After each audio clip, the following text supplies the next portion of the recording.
Ta'ala menjadikan alam semesta, Allah Subhanahu wa Ta'ala telah menjadikan malaikat yang kemudian disebut sebagai malaikat hafadhah. Mereka adalah malaikat penjaga.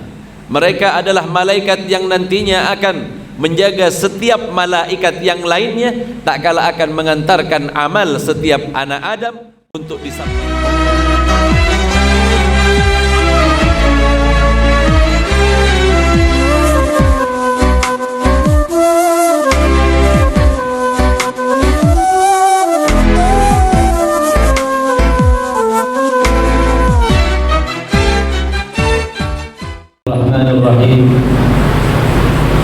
Assalamualaikum warahmatullahi wabarakatuh.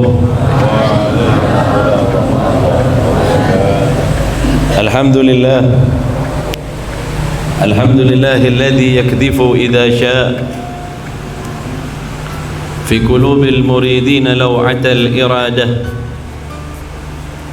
wa yuz'ijuhum ila suluki sabilis sa'adah allati hiya al-iman wal ibadah wa mahwu kullu rasmin wa 'adah wa nusalli wa nusallim ala sayyidina Muhammadin sayyidi ahli siyadah wa ala alihi wa ashabihi sadatil qadah, amma ba'd. Ayuhal muhtaramun, para alim ulama, para habaib, para masyayikh, para kiai, segenap para asatidah, hadirin, hadirat, ikhwan akhwat yang dimuliakan oleh Allah. Alhamdulillah,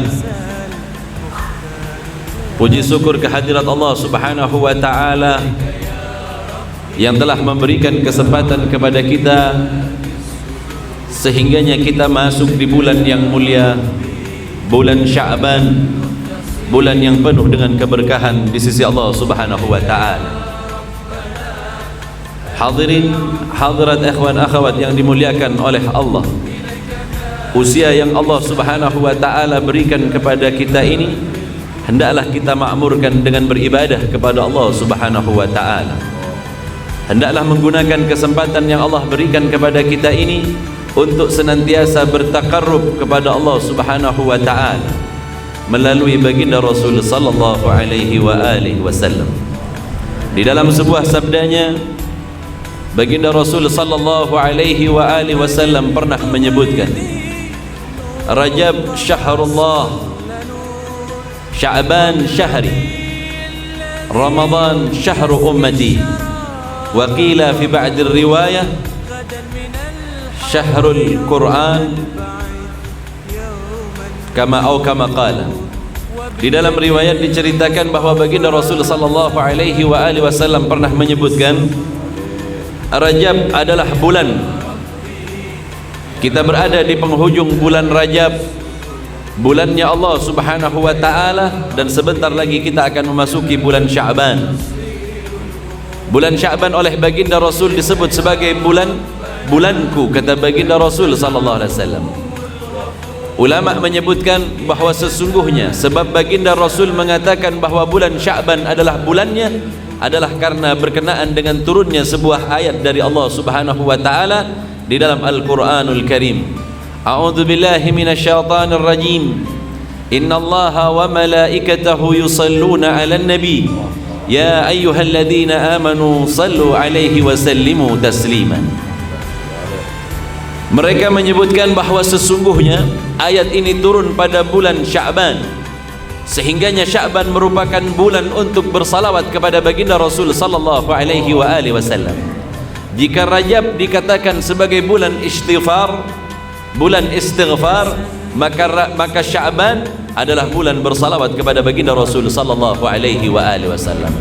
Janganlah engkau lewatkan setiap malamnya untuk senantiasa bersalawat kepada baginda Rasul sallallahu alaihi wa alihi wasallam. Sesungguhnya bulan Sya'ban memiliki posisi penting pada diri baginda Rasul sallallahu alaihi wasallam karena sebab turunnya ayat Al-Qur'an yang berkenaan dengan salawat kepada baginda Rasul sallallahu alaihi wa alihi wasallam. Hadirin hadirat, ikhwan akhwat yang dimuliakan oleh Allah, juga di dalam beberapa riwayat disebutkan oleh baginda Rasul sallallahu alaihi wasallam, jauh sebelum Allah Subhanahu wa taala menjadikan alam semesta, Allah Subhanahu wa taala telah menjadikan malaikat yang kemudian disebut sebagai malaikat hafadhah. Mereka adalah malaikat penjaga. Mereka adalah malaikat yang nantinya akan menjaga setiap malaikat yang lainnya, tak kala akan mengantarkan amal setiap anak Adam untuk disampaikan kepada Allah Subhanahu wa taala. Itu sebab hampir setiap amal kita akan disampaikan oleh malaikat tadi dan melewati malaikat hafadhah pada setiap lapisan langit. Di langit pertama Allah jadikan malaikat hafadhah, di langit yang kedua, ketiga, keempat, sampai kepada langit yang ketujuh. Sehingganya malaikat akan berbicara dengan Allah Subhanahu wa taala tentang amal seorang hamba yang telah dilakukan. Baginda Rasul sallallahu alaihi wasallam menyebutkan di dalam sebuah hadis, tu'radul a'mali ummati, dihadapkan amal umatku itu, kata baginda Rasul, kepada Allah pada setiap hari Senin dan pada hari Kamis. Sebab itulah kemudian ini adalah hamba Allah Subhanahu wa taala yang melakukan amal pada setiap minggunya, maka amalnya tadi dibawa oleh malaikat untuk dihadapkan kepada Allah setiap minggunya. Namun ketika Sya'ban tiba, maka kemudian Allah Subhanahu wa taala juga menyaksikan amal setiap hambanya dalam setiap tahunnya. Jadi amal kita itu dihadapkan kepada Allah pada setiap minggunya 2 kali. 2 kali ben Allah Subhanahu wa taala amal la aba ka ia ikiba dekat Allah Subhanahu wa taala. Malaikat yang membawanya akan menghadapkan kepada Allah Subhanahu wa taala. Baginda Rasul pernah menyebutkan, in wajadtu khairan fahamidullah, jika aku dapatkan dari amal umatku itu adalah kebaikan, maka aku bersyukur kepada Allah Subhanahu wa taala. Itu sebab jangan buatlah baginda Rasul bersedih, jangan buat orang tua kita bersedih, karena di dalam riwayat diceritakan setiap amal anak Adam itu akan dihadapkan kepada Allah. Jika engkau membahagiakan Allah dengan amal baikmu, engkau akan mendapatkan keridhaan Allah. Jika engkau menggembirakan baginda Rasul sallallahu alaihi wasallam, maka kelak engkau berhak untuk mendapatkan syafaatnya. Dan jika engkau membahagiakan orang tuamu, engkau akan masuk dari surga manapun yang engkau inginkan jika engkau mampu membuat orang tuamu gembira. Itu sebab kata baginda Rasul sallallahu alaihi wasallam, jika ku dapatkan kebaikan dari amal hambaku, maka aku bersyukur kepada Allah Subhanahu wa taala. In wajadtu syarran, akan tetapi jika aku dapati amal dari umatku itu adalah keburukan, aku memintakan ampunan kepada Allah Subhanahu wa taala. Nyari anak pi pada ben Gusti Rasul kakak amma sampean ben gaula. Bila amal bagus asokor dengan Allah Subhanahu wa taala. Bila cuba, baginda Rasul kemudian memintakan ampunan buat kita yang melakukan kesalahan. Sehingga Gusti Rasul yang dalam tabuna pernah ada bu, hayati khairun lakum wa mamati khairun lakum, hidupku ini bermanfaat buat kalian. Kelak jika aku telah tiada, kata baginda Rasul, aku pun masih memberikan manfaat kepada kalian. Sahabat bertanya, ya Rasulullah, di masa engkau hidup kami mengambil manfaat yang banyak kepadamu dari keilmuan, lalu setelah engkau tiada nantinya, manfaat apa yang akan kami dapatkan ya Rasulullah? Ini maksud dari baginda Rasul sallallahu alaihi wasallam, jika amalmu buruk dibawa oleh malaikat melewati setiap lapisan langit dan dihadapkan kepada Allah. Jika Allah tak ridha kepada perbuatanmu, maka aku meminta kepada Allah Subhanahu wa taala agar hambaku tadi diampuni oleh Allah Subhanahu wa taala. Engkana kasih sayang baginda Rasul sallallahu alaihi wasallam kepada kita tidaklah berbatas. Olah teki sambian. Bila apa andi amal cuba, kaya Allah Subhanahu wa taala tidak akan meridai kita. Akan tetapi tak kala baginda Rasul sallallahu alaihi wasallam memintakan ampunan kepada Allah, baginda Rasul ia tak pernah tolak tuan dari Allah Subhanahu wa taala. Jika meminta kepada Allah, baginda Rasul tidak akan pernah ditolak. Itu sebab baginda Rasul sallallahu alaihi wasallam dikatakan sebagai Nabiur Rahmah, nabi yang membawa kasih sayang Allah Subhanahu wa taala. Jika ia yang meminta, maka segala sesuatunya pasti diijabahi oleh Allah Subhanahu wa taala.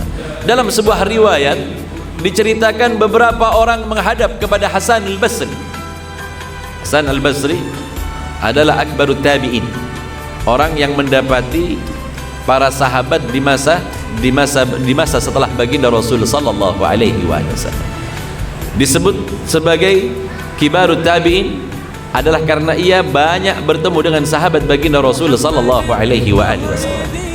Suatu ketika datanglah Abdullah bin Mubarak bersama rombongannya. Abdullah bin Mubarak adalah tabi'in. Sebagian menyebutkan ia juga berjumpa dengan para sahabat. Wallahu a'lamu bishawab. Abdullah bin Mubarak datang berziarah kepada Hasan al-Basri. Ia berkata, "Wahai Imam Hasan al-Basri, ceritakan kepada kami hadis baginda Rasul sallallahu alaihi wasallam." Maka di saat itu katanya Abdullah bin Mas'ud masih ada, sehingganya disuruhlah Abdullah bin Mubarak ini untuk datang kepada Abdullah bin Mas'ud. Datanglah rombongan ini kepada Abdullah bin Mas'ud dan Hasan al-Basri berkata, "Jika engkau pulang dari tempat itu, datanglah kepadaku lagi." Ketika sampai di hadapan dari Abdullah ibn Mas'ud, maka Abdullah bin Mubarak berkata, "Wahai Abdullah ibn Mas'ud, engkau adalah sahabat baginda Rasul sallallahu alaihi wasallam. Ceritakan kepadaku tentang sebuah riwayat yang pernah engkau dengar dari baginda Rasul sallallahu alaihi wasallam." Ini hiburan para sahabat. Sahabat untuk mengenang baginda Rasul biasanya mengulang-ulang kembali apa yang dikatakan oleh baginda Rasul, bentuk kecintaan sahabat kepada baginda Rasul sallallahu alaihi wasallam. Atau kadang mereka menghabiskan waktu mereka dengan melakukan sebuah perkara yang pernah mereka lihat dari baginda Rasul sallallahu alaihi wasallam. Maka berceritalah sahabat Abdullah ibn Mas'ud. Ia berkata bahwa sesungguhnya baginda Rasul pernah bercerita kepadaku, kelak di hari kiamat, aku akan bersujud di hadapan Allah Subhanahu wa taala. Aku meminta kepada Allah agar seluruh umatku dikeluarkan dari nerakanya Allah Subhanahu wa taala. Ketika aku bersujud, maka Allah mengijabahi doaku. Dikeluarkanlah semua orang yang pernah melakukan dosa dari umatku, sehingganya Allah Subhanahu wa taala memasukkannya kepada surga. Kemudian aku kembali bersujud kepada Allah Subhanahu wa taala untuk kedua kalinya, mengeluarkan mereka orang-orang yang memiliki salah kepada orang yang lain agar kemudian diampuni oleh Allah Subhanahu wa taala. Aku bersujud sampai 3 kali, kata baginda Rasul, meminta agar dikeluarkan semua dan tidak tersisalah dari umat baginda Rasul sallallahu alaihi wasallam di dalam neraka. Sehingganya malaikat Jibril berkata di dalam riwayat, "Ya Rasulullah, tidak engkau sisakan satupun dari umatmu ya Rasulullah?" Tidak. Itu sebab kemudian baginda Rasul sallallahu alaihi wasallam, Abdullah ibn Mas'ud bercerita tentang baginda Rasul sallallahu alaihi wasallam sampai pada ini saja. Ketika mereka pulang, Abdullah bin Mubarak mendatangi dari saudara Imam Hasan al-Basri. Ketika bertemu dengan Imam Hasan al-Basri, maka Imam Hasan al-Basri bertanya kepadanya, "Apa yang engkau dengar dari Abdullah ibn Mas'ud?" Ia bercerita tentang hadis tadi. Maka berkatalah Hasan al-Basri, "Seingatku dahulu Abdullah ibn Mas'ud pernah bercerita kepadaku bahwa sesungguhnya Rasulullah bersujud sebanyak 4 kali, bukan 3 kali. Namun karena baik sangkaku kepada Abdullah ibn Mas'ud, mungkin karena usianya, mungkin dia melupakan. Atau nekaman ulama tak cuba sangka dekat orang saya lebih ngada. Atau mungkin ia menyembunyikan hadis ini karena ia khawatir setiap umat kemudian meremehkan apa yang diajarkan oleh baginda Rasul sallallahu alaihi wasallam."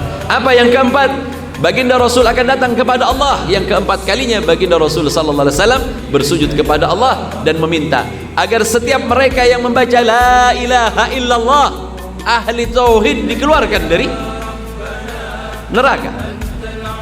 Kemudian Allah Subhanahu wa taala berkata kepada baginda Rasul, "Wahai Muhammad, ketahuilah itu adalah hakku, maka akulah yang akan mengeluarkan mereka dan mereka bukan berasal dari umatmu lagi, wahai Muhammad." Coba kita lihat bagaimana baginda Rasul sallallahu alaihi wasallam ketika beliau tiada, ketika beliau nantinya juga berada di hadapan Allah Subhanahu wa taala, senantiasa memperjuangkan kita agar tidak satupun di antara kita masuk ke dalam nerakanya Allah Subhanahu wa taala. Baginda Rasul sallallahu alaihi wasallam menamakan bulan ini dengan bulanku, maka perbanyaklah agar kelak kita adalah termasuk kepada orang yang kemudian mendapat syafaat baginda Rasul sallallahu alaihi wasallam. Usai dari bulan Sya'ban nanti kita akan berhadapan dengan Ramadan, bulan penuh dengan keberkahan, bulan penuh dengan ampunan Allah Subhanahu wa taala. Semoga Allah Subhanahu wa taala sampaikan kita di bulan Ramadan dan kita habiskan waktu kita senantiasa bertakarrub dan mendekatkan diri kita kepada Allah Subhanahu wa taala. Hadirin yang dimuliakan oleh Allah, maka amal-amal kita nantinya akan dihadapkan kepada Allah pada setiap harinya, pada hari Senin dan Kamis, sedangkan pada dalam bentuk tahunannya Allah Subhanahu wa taala menerima amal setiap hamba pada setiap bulan Sya'ban. Maka di bulan Sya'ban ini jadikanlah, hendaklah kita banyak berpuasa di bulan ini, sebagaimana diriwayatkan baginda Rasul menghabiskan waktunya di dalam berpuasa. Ketika ditanya kepada baginda Rasul, "Ya Rasulullah, aku tidak pernah melihatmu berpuasa sebanyak sebagaimana di bulan Sya'ban."